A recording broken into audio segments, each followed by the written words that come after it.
السلام علیکم ناظرین، آپ کا میزبان قاسم منیر، آپ دیکھ رہے ہیں CID نیوز نیٹ ورک اسلام آباد۔ ناظرین، آج میں نصیر آباد راولپنڈی کے علاقے شہباز ٹاؤن میں موجود ہوں۔ یہ وہ گھر ہے، چند دن پہلے نسیم احمد صاحب میرے ساتھ موجود ہیں جنہوں نے اپنا ایک بچہ جو ہے وہ کھو دیا ہے۔ قانون، حکمران، حسب روایت وہی الفاظ ہیں ہمارے پاس کہ وہ مکمل بحث ہو چکے ہیں۔ اپنی مدد آپ کے تحت ہم لٹیروں، ڈاکوؤں، چوروں کا مقابلہ کر رہے ہیں، لیکن آخر کب تک؟ گولی کا مقابلہ میں نے کیسے اور کس طرح کرنا ہے، یہ قانون کا جو شکنجہ ہے یہ ان پر کب پڑے گا؟ تو میں ان سے پوچھوں گا کہ ان کا جو معصوم نہتا 13 سالہ جو 9ویں کلاس کا اسٹوڈنٹ تھا مجتبیٰ نسیم، وہ اپنی گلی سے کیسے غائب ہوا؟ کیا یہ اغوا کاروں کو جانتے ہیں؟ اور قانون جو ہے ابھی تک ان کے ساتھ کتنا تعاون کر رہا ہے؟ اگر انہوں نے تعاون نہیں کیا، کیا بآسانی ان کا بچہ بازیاب کروایا جا سکتا تھا؟ جی نسیم صاحب، مجھے یہ بتائیے گا کہ آپ کا جو بچہ تھا وہ گھر سے کس ٹائم گیا اور آپ کو کیسے پتہ چلا کہ آپ کا بچہ جو ہے وہ اغوا ہو چکا ہے؟ اغوا کا تو بہت لیٹ پتہ چلا، کیونکہ میں نے اس کو 10 بجے اٹھایا سوئے ہوئے، تو میں پڑھ رہا تھا، قرآن پاک بیٹھا ہوا تھا۔ اٹھایا، جب اٹھنے کے بعد وہ تیار ہوا اپنا ہاتھ منہ دھو کے، تو میں یہاں ہی بیٹھا ہوا تھا، وہ سامنے دروازے میں آیا تو کہتا ہے کہ پاپا میں جا رہا ہوں، تھوڑی دیر کھیلوں گا تو پھر آ جاؤں گا۔ میں نے کہا جلدی آ جانا، پھر جمعہ کا ٹائم ہو جائے گا، نماز پڑھنے جائیں گے۔ کہتا ہے ٹھیک ہے میں جلدی آ جاؤں گا۔ تو وہ وہاں سے چلا گیا باہر، تو میں پڑھتا رہا، ادھر بیٹھا رہا۔ میں جب اپنا سبق پورا کیا، اٹھا دیکھا باہر نہیں آیا واپس۔ میں پھر باہر نکلا، آگے پیچھے دیکھا کہ شاید کدھر لڑکوں کے ساتھ، بچوں کے ساتھ کھیل رہا ہو، نہیں نظر آیا۔ میں پھر واپس آ گیا گھر۔ پھر اتنے ٹائم تک نہایا ہوں کہ چلو میں نہا لوں، تو اتنی دیر تک شاید آ ہی جائے، کہیں آگے پیچھے مجھے نظر نہیں آیا تو خود ہی آ جائے گا۔ میں نہانے کے بعد باہر نکلا ہوں، پھر بھی دیکھا کوئی نہیں آیا۔ پھر بھی نہا کے تھوڑا ٹائم ابھی جمعہ پڑھنے کے لیے تھا، 1-2 چکر لگائے آس پاس جدھر وہ کھیلتا تھا، آس پاس ہی گلی میں جاتا تھا، اتنا دور جاتا بھی نہیں تھا وہ، نہ کوئی مطلب بڑے کسی آدمی کے ساتھ، بچوں کے ساتھ ہی بس جو اپنے ہم عمر تھے۔ نہیں نظر آیا، اس طرح گھومتے پھرتے جمعے کا ٹائم ہو گیا، میں مسجد چلا گیا، نماز پڑھی۔ نماز پڑھنے کے بعد گھر آیا، گھر آ کے پوچھا تو گھر والے کہتے ہیں کہ نہیں آیا ابھی تک۔ جب انہوں نے کہا نہیں آیا، پھر تھوڑی ذہن میں ٹینشن بنی کہ اتنی دیر ہو گئی، اس طرح تو کرتا نہیں ہے بچہ، نہ کبھی اس نے کیا ہے۔ تو جب یہ ٹینشن آپ نے دیکھا کہ یار بچہ نہیں مل رہا، آپ پریشان ہو گئے، گھر والے بھی، تو سب سے پہلے آپ نے کس کو بتایا؟ سب سے پہلے ہم نے تو آپس میں میاں بھی بیٹھے پریشانی میں باتیں کرتے رہے، پھر بھائی تھے ان کو بتایا کہ یار مجھے باہر نظر نہیں آ رہا، کہیں پتہ نہیں کدھر چلا گیا۔ وہ بھی آ گئے بیٹھے، بس آپس میں باتیں کر رہے ہیں، سوچ رہے ہیں، کوئی سمجھ نہیں آ رہی کہاں جاتا ہے وہ، کہاں جائے گا، کہاں جا سکتا ہے، کیونکہ کبھی اتنا دور لمبا کدھر گیا بھی نہیں تھا، جتنا بتا کے جاتا اتنے ٹائم میں واپس آ جاتا تھا۔ یعنی کہ آپ کا جو بچہ تھا وہ کھیل کود گھر میں ہی کرتا تھا، اس کی دوستی یاری بھی نہیں تھی؟ اتنی لمبی دوستی جاری نہیں تھی، یہ شارٹ کٹ بس اپنے کزن تھے باہر آس پاس۔ آپ نے اس کے تمام دوستوں کزنوں سے پتہ کیا؟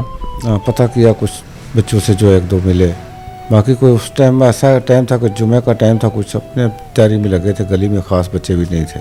تو آپ کے بچے کے پاس موبائل بھی نہیں تھا، جس سے زیادہ مشکلات، کیونکہ آج کل آپ کو پتہ ہے جدید دور ہے، تو اس میں زیادہ پریشانی آپ کے لیے میرے خیال کے مطابق جو ہے وہ بنی ہے؟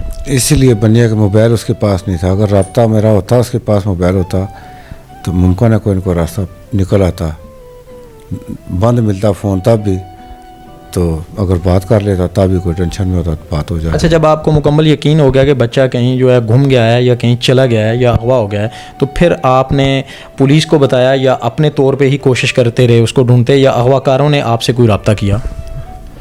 اغوائی کا تو ذہن میں نہیں آیا کہ اغوا ہو گیا ہوگا، ہم اسی طرح اپنے طور سے ڈھونڈتے رہے اس کو۔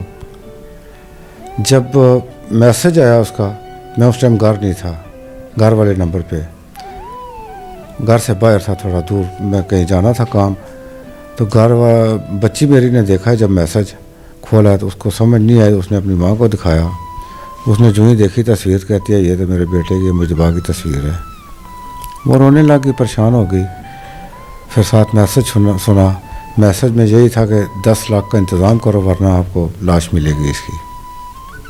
دوسرا نہ کسی پولیس کو کسی اور کو بتانے کی ضرورت نہیں ہے، تو پیسوں کا انتظام کریں 7 بجے تک۔ تو میں دور تھا اتنا کہ گھنٹہ ڈیڑھ لگ جاتا واپسی میں۔ انہوں نے جو ہی میسج سن کے تصویر دیکھ کے روتے روتے مجھے فون کیا، میں وہاں سے ہی واپس ہو گیا گھر کی طرف۔ گھر پہنچا، ان کو تھوڑا حوصلہ دیا، میں نے کہا کوئی اللہ مالک، اب مجھے دو فون میں دیکھتا ہوں، چیک کرتا ہوں۔ وہ چیک کیا تو اس کے بعد تقریباً آدھے گھنٹے بعد پھر ان کی فون پہ کالیں آنے شروع ہو گئی، اور آدھے گھنٹے بعد 20 منٹ بعد اس طرح کہ پیسوں کا بندوبست ہوا ہے یا نہیں، 10 لاکھ کا انتظام کرو ورنہ آپ کو لاش ملے گی بچے۔ پھر آپ نے پیسوں کا بندوبست کر لیا؟ پیسوں کا بندوبست میں نے بس 5 لاکھ کا ہوا ہے، وہ بھی کوئی بھائی سے لیے، کوئی کدھر سے آگے پیچھے کر کے 5 لاکھ بہت مشکل سے کیے۔ تو اس کو بتایا میں نے 5 لاکھ کا بندوبست کر لیا ہے، تو باقی یار اتنا نہ ٹائم ہے تو نہ مجھے ہوش ہے یہ سن کے میں تو پزل ہو۔ تو ان کا کیا جواب تھا؟ ان کا جواب یہی تھا کہ پیسے اگر پورے نہ ہوئے تو آپ کو لاش ملے گی۔ تو پھر فون بند کر، وہ بات کر کے تھوڑی سی بات سنتا تھا، پھر فون بند کر دیتا۔ اس کے بعد پولیس سے آپ کا کب رابطہ ہوا؟ پولیس سے رابطہ وہ جب شام 8:30 کے بعد اندھیرا ہو گیا، تو پھر اس نے فون کیا کہ پیسوں کا بندوبست جو ہوا ہے جتنا بھی ہو چکا ہے، کیونکہ 5 لاکھ کا میں بتا چکا تھا ان کو، تو انہوں نے کہا کہ فلاں جگہ پہ آ جاؤ، پیسے ایک ہاتھ پیسے دو، دوسرے ہاتھ بچہ لے لو۔ میں بھائیوں کو بتایا، میں نکل پڑا، بھائی بھی ساتھ چلے گئے آس پاس الگ، کیونکہ انہوں نے بتایا ہوا دوسرا آدمی یا پولیس ساتھ اگر ہوئی تو نقصان ہوئے گا۔ تو میں چلا گیا، انہوں نے جدھر جگہ بتائی ہے میں وہاں پہنچا، وہاں کہتے ہیں فلاں جگہ پیسے رکھ دو، تو دوسری فلاں جگہ پہ چلے جاؤ، وہاں سے بچہ ریسیو کر لینا، گاڑی میں آمدی آئے گی تو بچے کو اتار دے گی وہاں۔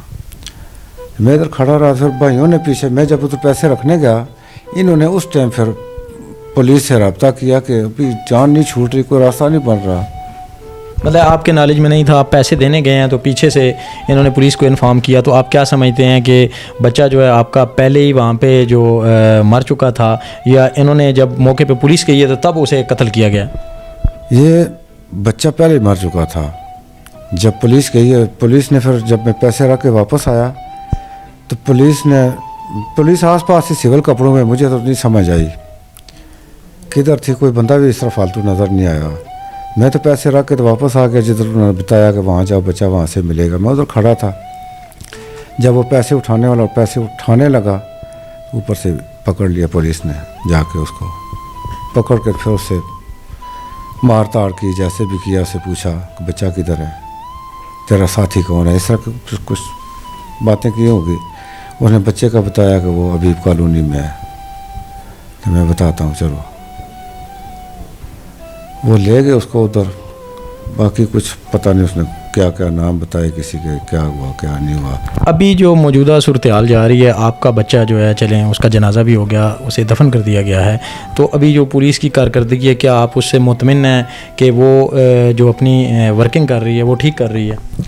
پولیس نے جو ہمارے ساتھ تعاون کیا نا موقع پہ اس ٹائم، بہت اچھا کیا۔ ابھی بھی پولیس اس کام میں لگی ہوئی ہے، اور اعتبار ہے مجھے انشاءاللہ یہ جو اس ٹائم SHO ہے ہمارے ساتھ پورا تعاون کر رہی ہے اور کرے گی۔ ظالم درندوں نے آپ کا گھر اجاڑ دیا، ان کے حوالے سے آپ وزیر اعلیٰ پنجاب جو کہ اس وقت نگران وزیر اعلیٰ ہیں نقوی صاحب، ان کو RPO راولپنڈی، IG پنجاب اور CPO راولپنڈی اور خاص کر تھانہ نصیر آباد جن کے حوالے سے آپ مطمئن دکھائی دیتے ہیں، ان کو آپ کیا پیغام دینا چاہیں گے؟ پولیس کے بارے میں؟ جی پولیس کے بارے میں۔ پولیس کی وجہ سے، ان کے تعاون سے تو یہ ہمیں لاش ملی، پولیس کا تعاون نہ ہوتا لاش نہیں ملتی تھی، ہم کیسے ڈھونڈتے؟ لیکن انہوں نے اتنا اچھا کام کیا کہ ہماری کافی ساری پریشانی انہوں نے کم کر دی ہے۔ ناظرین، اس وقت میں شہباز ٹون اس گھر میں بیٹھا ہوں جہاں ایک ہنستا بستا گھر جو ہے اجاڑ دیا گیا۔ ان کا ایک ہی بیٹا تھا اور ایک خوبصورت چھوٹی سی معصوم ان کی بیٹی ہے۔ مجتبیٰ کو ناکردہ گناہوں کی سزا کیوں دی گئی؟ کیا یہ سوال جو ہے اس کا جواب جو ہے ہمیں دیا جائے گا؟